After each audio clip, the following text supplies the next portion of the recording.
Prime Minister Justin Trudeau says U.S. President Donald Trump's new 25% tariffs on steel and aluminum are, quote, entirely unjustified and unacceptable. We will be working with the American administration over the coming weeks to highlight the negative impacts on Americans and Canadians of these unacceptable tariffs. So Trump's announcement on Monday has infuriated Canadian steel workers, whose biggest trading partner is, of course, the United States.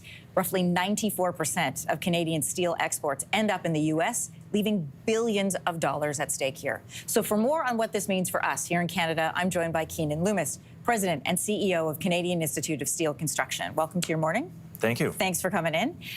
We heard the Prime Minister say he's going to be working with U.S. counterparts. What do you want him to say in these meetings between now and March 12th?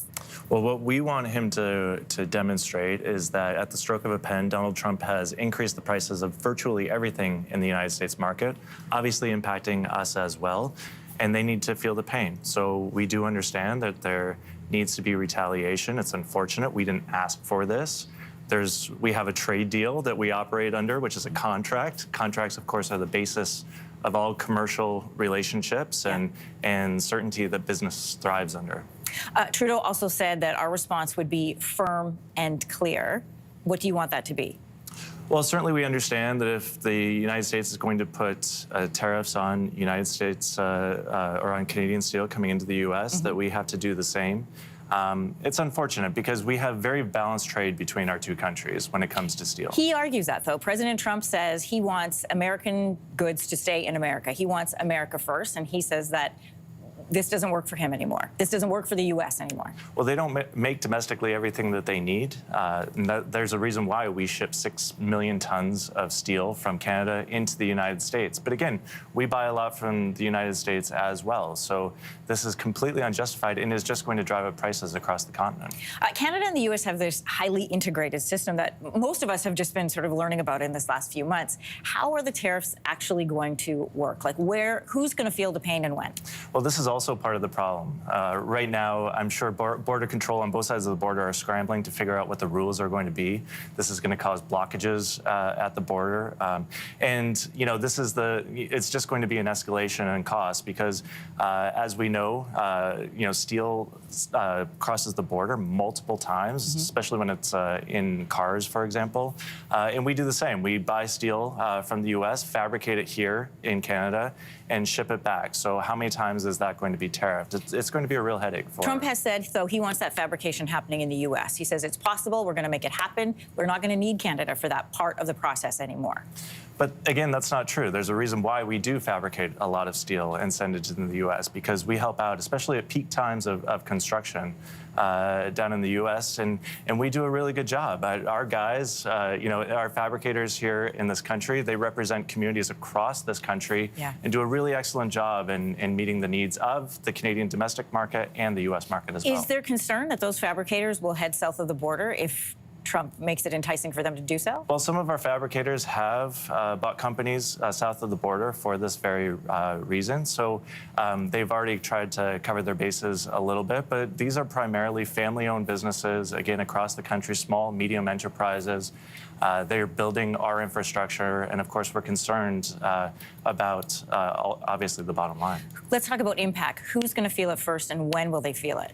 Well, the Americans are going to feel it first. They're feeling it already. The price of steel has already gone up and will only continue to do so in the United States. We're obviously going to retaliate in kind, which is only going to drive up prices here in Canada as well. So again, and then he promises tariffs on tariffs. And so when does it stop? Yeah, that's a great question, and only he seems to know the answer to it. When you look around, I mean, if you're at home, look around your kitchen or whatever room you're in, steel touches everything in our lives. What is this going to do overall to the cost of everything? And I'm talking everything from like food packaging to, your vehicle to your home. Yeah, steel is the backbone of everything. Infrastructure, transportation, our buildings, our energy system as well. And so obviously it's going to impact the prices. What we're calling for is the Canadian government to commit to spending infrastructure here in Canada. We don't want a jobs program or anything like that, similar to what we had during COVID. We want to spend on infrastructure and make sure that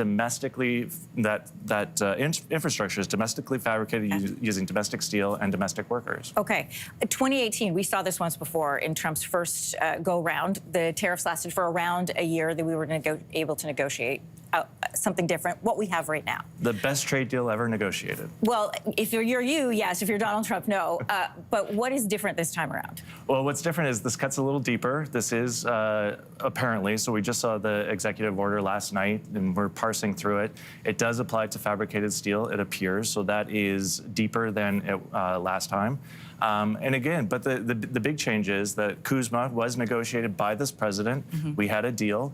And so what's different is that, I don't know, you ask him, right? It's either the deficit, it's the border, it's fentanyl. The goalposts seem to be moving. He says the difference this time around is America first. I don't care if I'm friends with Canada. I don't care our relationship with Mexico. This has to be about America first.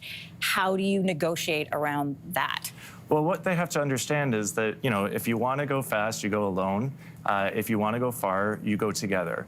And it's important for our entire continent to make sure that we have trade flowing across all borders because we are allies. It's the basis, you know, of our relationship for hundreds of years. The United States cannot go it alone in this crazy world. One quick last question for you.